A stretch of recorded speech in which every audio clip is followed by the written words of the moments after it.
All right, shalom, shalom. First and foremost, I want to give call hello, Yahweh Bashimi Hawashad. That's all praises to the Most High God. And the name is only begotten Son, who the world ignorantly calls Jesus Christ. It's your brother, Taz upon you by Yahweh, of the Sakari Chicago sect, coming back at you with another video through the spirit and power of Yahweh Bashimi Hawashad. I was reading over the Deuteronomy 28, and what I want to start doing is going into a lot of these curses that fit both the northern kingdom and the southern kingdom alike, man.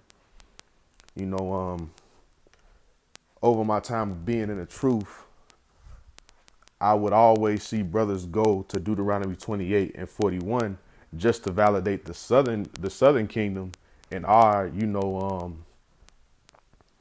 documented atrocity of the history of the transatlantic slave trade, right? But this also applies to the northern kingdom, who went through the same thing before we did, man. Okay? Because it's not only a transatlantic slave trade, you also had a native Indian or indigenous slave trade. People need to look that up. You know, we're going to go into an article to prove it, man. It's documented history, you know? And a lot of people don't bring it out. Well, the white man don't want to bring it out for the simple fact that he's the goddamn devil, and he doesn't want the blacks, Latins, and Native Americans to know that they're the same people. You know, he wants to divide us, man. Okay, and then you got these Negro-only Israelites or these Latino-only Israelites, you know, that are basically trying to drive that wedge between blacks, Latins, and Native Americans. And it ain't gonna work, man. We only see that crap pretty much take place on Facebook, Twitter, you know, and Instagram. But when we out on the streets, man, you know, when we go to Latin hoods, we get love, you know, and vice versa. When they come to our hoods and teaching the word, man, they get love, man. You know, so that really doesn't exist outside of the realm of social media, man. You know, a bunch of niggas that don't go out and do no work. They just sit back and, you know, scoff at one another, man, calling Southern Kingdomers Hamites, and you got Southern Kingdomers calling Northern Kingdomers Spaniards and Christopher Columbus kids and all that, you know what I'm saying, mess. Just basically scoffing, man, and not knowing that they're just fulfilling prophecy, man. The scripture says that, you know what I'm saying, the envy of Ephraim, you know, will depart. I'm paraphrasing, but in the new covenant, you know, the envy of Ephraim shall depart, and we wouldn't vex, you know, the northern kingdom anymore. How do you think we vex them? Calling them Columbus kids and you know, all type of madness, man. Saying that they're not Israelites. But those are a bunch of unlearned niggas, man. And when I say niggas, I'm talking about the northern kingdom and the southern kingdom. Because I don't know if people know it or not, but when it comes down to the white man, the black man, Hispanic man, and the Native American man, you're all niggas, man. Okay? You know, that go for everybody, man. All right, but let's get into this, man. Deuteronomy 28 and 41. Thou shalt beget sons and daughters, but thou shalt not enjoy them, for they shall go into captivity. Right? So, like I said, most of the time when you hear cats teach on the street, they go to this to bring out, you know, to show the, or to substantiate Salakia, getting a little tongue tied, to substantiate the transatlantic slave trade. But this also substantiates the Native American slave trade, man, the indigenous slave trade, okay, of the inhabitants of the Americas, right, which is our Northern Kingdom brothers and sisters. So let's get into the article. Colonists ship Native Americans aboard as slaves, right? Salakia for that. All right, let's get into the article. Native American slavery is a piece of history of slavery that has been glossed over, says Leonard D. Fisher, Associate Professor of History at Brown University. Between 1492 and 1880, between 2 and 5.5 million Native Americans were enslaved in the Americas, in addition to the 12.5 million African slaves. Okay? While natives had been forced into slavery and servitude as early as 1636, it was not until King Philip's War that natives were enslaved in large numbers. Fisher writes in the study, the 1675 to 1676 war pitted Native American leader King Philip, also known as Metacom, and his allies against the English colonial settlers. During the war, New England colonies routinely shipped Native Americans as slaves to Barbados, Bermuda, Jamaica, and Azores, Spain, and Tangier in North Africa. Okay? Fisher says, all right, while Africans who were enslaved did not know where they would be taken, Native Americans understood that they could be sent to Caribbean plantations and face extremely harsh treatment far from their homes and communities. According to the study, fear of this fate spurred some Native Americans to pledge to fight to the death, while others surrendered, hoping to avoid being sent overseas. The study found.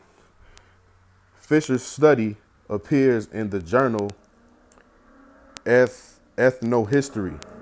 Documentation of Native American enslavement shows up in colonial correspondence, shipping records, court cases, town records, colonial government orders, and petitions from colonists to the British government.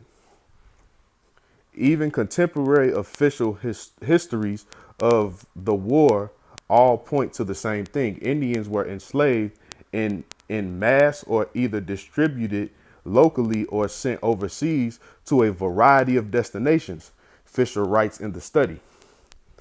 Studies in native slavery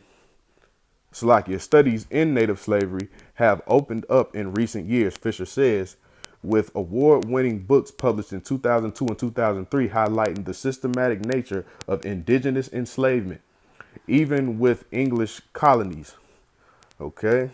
Fisher's study on those who surrendered in King Philip's War look at what factors contributed to native slavery and the impact enslavement had on Native Americans for generations. Okay, surrender or resist. Fisher examines the short and long-term effects of native slavery in his study, noting that during the war, the widespread fear of being sold overseas as slaves was used by Philip allied Native Americans as a tool to recruit natives to their side. Other Native Americans surrendered, Fisher writes, either in response to explicit inducements by the English offering mercy, or because they hoped that doing so would be understood as a statement of neutrality. Okay, these surrenderers could be individuals, families, larger bands, or entire communities, Fisher says. Some Native Americans offered their services to the English in the war, like Awashnocks, the female chief of a confederation of Senakit Indians, who pledged support on the condition that Sakonnet men, women, and children would not be killed or sent out of the country as slaves, according to the study. Especially near the war's end, Fisher writes, natives surrendered in larger numbers in direct response to promises of leniency, but leniency had no consistent practical meaning, right? So they basically, surrendered and, tried to, be on the white man's side. But at the end of the day, there's no getting out of the curses. So, whatever leniency that they thought they was going to get 9 times out of 10, they still didn't get it, man. Out here cooning for damn Esau, But anyway, back to the article. English authorities focused first on disarming natives. either by selling guns turned in by surrenderers or prohibiting them from bearing arms, Fisher writes. English communities objected to letting natives who surrendered simply go free, and housing and feeding them was complicated. So often captured and surrendered Native Americans were simply sold into slavery, both overseas and within New England, or forced into servitude for limited terms with English households. Okay. In addition, native communities were asked to pay an annual tribute to 5 shillings per male as an acknowledgement of their subjection to the government of Connecticut, according to the study. Bias in land. New Englanders' motivations for enslaving Native Americans included making money and clearing land for colonists to claim, Fisher writes. It was also easier to remove Native Americans from the region than to sell them locally and risk having the Native Americans run away and find refuge. Okay, there were no proto-racial nations of European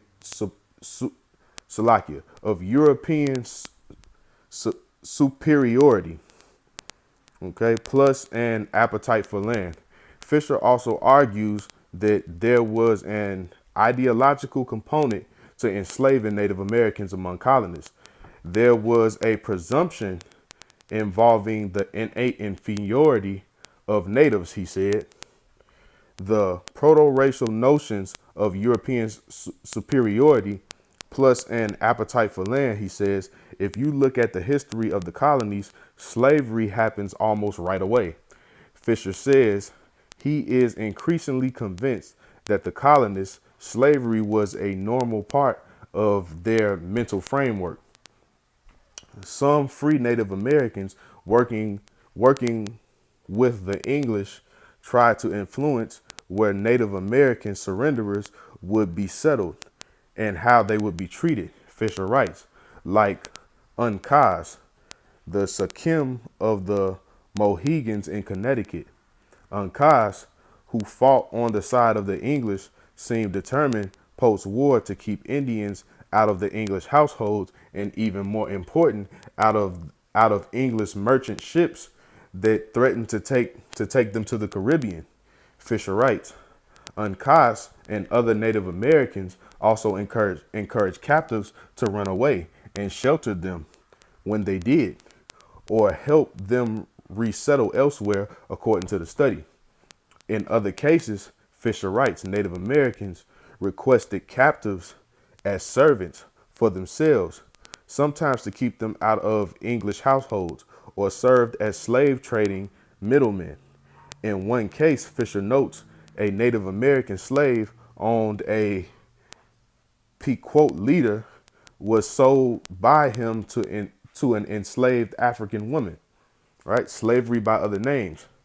The shadow of Native enslavement in New England extends into the 18th century and beyond, Fisher says. There are records of people petitioning for freedom in the 1740s who were the descendants of Native Americans first enslaved during King Philip's War. Okay. In the study, he writes small legal loopholes and dishonest practices on the ground ensured that in many cases limited term service turned into lifelong and even heritable slavery. In 1676, Connecticut officials decided that a native slave's term of service could be lengthened but not shortened. Damn devils. Okay. A law passed the same year by the Rhode Island General Assembly seemed on the surface to outlaw Indian slavery, but Fisher notes in practice that and other laws ensured the native surrenderers were disposed of for the benefit of the colony with various terms of servitude. Okay. For Native Americans 5 years of age or younger, Their servitude lasted until they were 30 years old. These enslavement practices permanently disrupted the livelihoods, and kinship networks of thousands of Indians. Fisher writes, and sometimes slavery was simply given another name. In 1721, 45 years after the end of King Philip's War, the Connecticut General Assembly took up the question of second generation Native American child slaves. The Native American children who had been placed as servants in English households after the war had grown up and had children of their own. What should be done with them? Fisher writes that while leaders did not approve of enslaving them, they also did not want to set them free. So that generation of children also became indentured servants, right? Native Americans sold overseas occasionally made it back to the United States. Fisher writes, others died or disappeared into a wider slave market and labor force, or became established in the locations where they were sent, like the modern day community of individuals in Bermuda who claim New England Indian descent. So, that's the end of the article. Just wanted to go into that just to show that not only you don't just go to Deuteronomy 28 and 41 for, the atrocities that happened to the Southern Kingdom. They also apply to our Northern Kingdom brothers, man. And I'm just going to bring it out one more time, for edification's sake. Deuteronomy 28 and 41. Thou shalt beget sons and daughters, but thou shalt not enjoy them, for they shall go into captivity. And this happened with the Southern Kingdom's descendants, their children, and the Northern Kingdom descendants as well, man. Northern Kingdom went into slavery first, So I'm gonna get into another facet of thou shalt beget sons and daughters, but shall not enjoy them. They will go into captivity. When you go into this word captivity, it just means to capture, right? And it's something else that happened in our history called transracial adoption that I'm going to do a video on, that also happened to the Native Americans, and it also happened to the so-called black man, the so-called, Northern Kingdom and Southern Kingdom, just showing, once again, that we all go through the same damn thing, man, So with that, until the next video, I want to give Call Halal Yahweh Ba'ashim Yahweh Shai and say Shalom.